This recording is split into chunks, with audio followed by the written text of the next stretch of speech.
Molt honorable president Ximo Puig, muchísimas gracias por atendernos a Es Diario. Buenas tardes. Hola, muy buenas tardes. Sobre todo por atendernos aquí en su fortaleza, en el Palau de la Generalitat, y con la agenda tan apretada que tendrá ahora con la campaña, que lleva a cabo actos desde por la mañana, mítines por la tarde, acabará agotado, ¿no? Imagino, ¿qué es lo primero que hace cuando llega a casa? Pues tumbarme en el sofá. Bueno, pues eso, ¿no? Yo creo que la campaña es muy intensa, pero es que han sido 4 años muy intensos. Sí, sí. O sea, no son los peores años, Perdón, no son los peores días de esa legislatura. ¿Tiene tiempo para hobbies? ¿Qué hace en su tiempo libre? Leo lo que puedo y camino lo que puedo. ¿Qué le gusta Ahora no leer? Leo de todo. De todo. Sí, pues ensayo, poesía, me gusta mucho y después novelas. Me gusta leer. La verdad es que hay una cuestión que a veces me obsesiona un poco, ¿no? Ahora cuando estuve en la Feria del Libro, que compré un montón de libros, y cuando llegué a casa pensé que muchos de ellos no los podré leer nunca. No sé si llegará tampoco a desconectar, a lo mejor teniendo una pareja que se dedica a la política. ¿En casa se habla de política? Bueno, claro, al final hablas de tu trabajo, Claro. pero vamos, intentamos no hablar demasiado. Pero- Porque realmente ahora pues que hay mayor intensidad. Después, en general, no mucho. ¿Y alguna vez a lo mejor en la cocina se ha cocinado alguna medida o se ha gestado alguna idea entre ambos? Eso forma parte del secreto de sumario. Bueno, no pasa nada. Lleva una trayectoria muy amplia, si no me equivoco, más de 30 años en la política, 17 años como alcalde de Morella, por ejemplo. Si puede hacer memoria y recordar cuándo decidió dedicarse a la política y por qué. Sí, puedo hacerlo porque me acuerdo perfectamente. Yo era periodista y siempre seré periodista, a pesar de que llevo ya muchísimos años sin ejercer.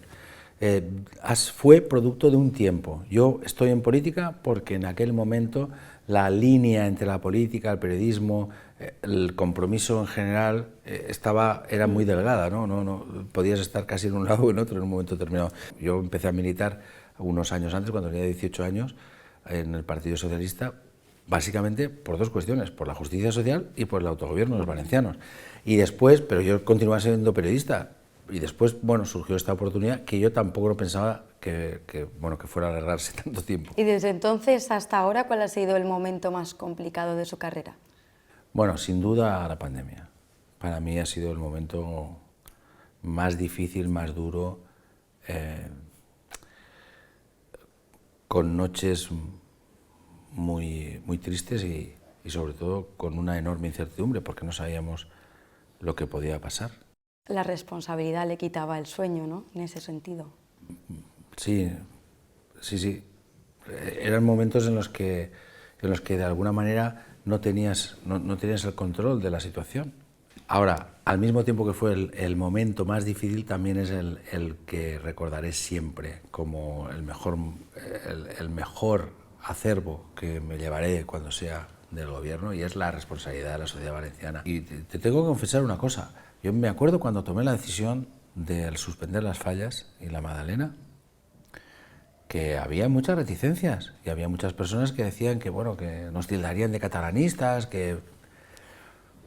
pero había que tomarla y la tomamos. Y la ciudadanía estuvo ahí. Y gracias a esta toma de decisiones, pues finalmente hemos salido mejor de la crisis pandémica que otras Gracias a la regiones. prudencia, sí. También cuando se vierten acusaciones ya no solo sobre usted, sino sobre su familia, me imagino que será también un momento complicado. Bueno, mire, hay una suma de fake news acumulada que se produce cuando no hay alternativa política. Cuando no hay propuesta política se tiene que manchar al contrario. En mi caso, yo tengo absolutamente la conciencia tranquila porque mi único patrimonio es la honradez. Por tanto, me duele porque afecta a otras personas que no tienen la culpa de que yo sea presidente. Pero mire, en todo lo que en este tiempo se ha dicho, los tribunales dijeron clarísimamente que la Generalitat ha actuado correctamente y han dicho clarísimamente que desde luego no hay ningún tipo de actuación que yo haya propiciado ningún tipo de elemento de, digamos, de dirigir, de clientelismo, en absoluto. Volviendo un poco a su etapa inicial en la política, ¿tenía algún referente? Los referentes históricos, pues he tenido siempre, en aquel momento, pues cuando yo empecé en política, pues Willy Brandt o Olof Palme eran los grandes referentes de la socialdemocracia europea. Y bueno, pues aquí después estaba Lerma, ya cuando le conocí, habían Felipe González, pero sobre todo los referentes más básicos para mí era mi abuelo, y eran la gente que había sufrido la dictadura y que siempre me dijeron que había que recordar el pasado, que saber lo que pasó, pero mirar hacia adelante. ¿Usted hizo la mili? Me libré de la mili, como se decía en aquel momento, aquí en Mislata, en el hospital militar, que ibas allí y bueno, si tenías una serie de dioptrías, a mí me sobraban dioptrías a punta pala, y yo le tengo un gran respeto al ejército, pero yo no creo que hubiera sido un buen soldado, sinceramente. ¿Tiene más amigos en Vox o en Podemos? Hombre, más en Podemos. No quiere decir que haya alguna persona que vote a Vox que no sea amigo, que seguro que lo debo tener, porque no voy preguntando a mis amigos a quién votan. Cada uno pues votará a quien sea. Yo cuando voy a mi pueblo tengo un almuerzo que, bueno, pues allí hay gente de todo y es lo normal. Yo la vida no la veo ahí con etiquetajes, ¿no? Bueno, también en la política, por ejemplo, en las Cortes, al salir del hemiciclo he podido apreciar cómo a lo mejor dentro se dan ciertos rifirrafes y fuera parece que se separa, ¿no?, un poco lo profesional de lo personal, y sí que hay más relaciones, bueno, independientemente del partido. Sí, mire, yo lo único que no soporto es el cinismo.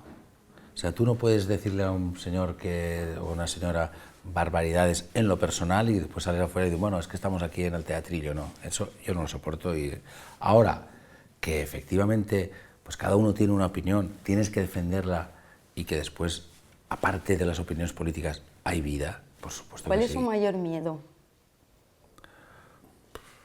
Pues la enfermedad. ¿Y tiene miedo a la derrota electoral? Miedo no va a suceder. En cualquier caso, ¿usted es de aquellos que piensa que una derrota electoral supone el fin de la carrera política, o de los que se quedan en el puesto pese a las adversidades? Bueno, siempre depende, ¿no?, de qué condiciones se produce esa derrota, ¿no? Y yo respeto cualquier decisión que se tome por parte de quien ha asumido su responsabilidad, ¿no? Desde luego yo creo que mi principio es que aquí, mi principio, mi convicción, es que yo solo voy a ser presidente de la Generalitat, porque es un inmenso honor que he asumido con toda la máxima responsabilidad, con todos mis errores, lo he asumido con humildad, y creo que no hay nada más importante para un político valenciano que ser presidente de la Generalitat, para una persona que quiera esta comunidad, y por tanto sí que le digo que yo quiero ser presidente de la Generalitat, no quiero ser nada más en política. Bueno, ahora lo que toca es estar, como bien hace, en las plazas, en los municipios, así que le deseo muchísima suerte en su campaña electoral y gracias por esta entrevista. Muchísimas gracias a ti, muy amable.